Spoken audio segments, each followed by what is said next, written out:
ایک دفعہ کا ذکر ہے، ایک کوے کو سخت پیاس لگی۔ وہ پانی کی تلاش میں ادھر ادھر اڑا۔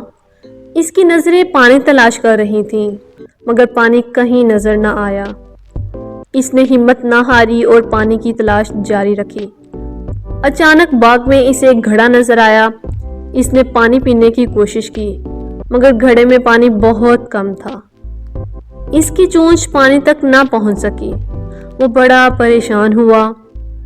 اس کے ذہن میں ایک ترکیب آئی اور وہ فوراً اڑ گیا اور اپنی چونچ میں ایک کنکر لے کر واپس لوٹا۔ یہ کنکر اس نے گھڑے میں ڈال دیا۔ پانی کچھ اوپر آیا، مگر وہ اب بھی پانی نہیں پی سکتا تھا۔ اسی طرح وہ لگاتار کنکر گھڑے میں ڈالتا گیا اور پانی آہستہ آہستہ اوپر آ گیا۔ کوے کی اس عقل مندی اور مسلسل محنت سے پانی گھڑے کے منہ تک آ گیا۔ کوے نے جی بھر کر پانی پیا اور اپنی پیاس بجھائی، خدا کا شکر ادا کیا اور اڑ گیا۔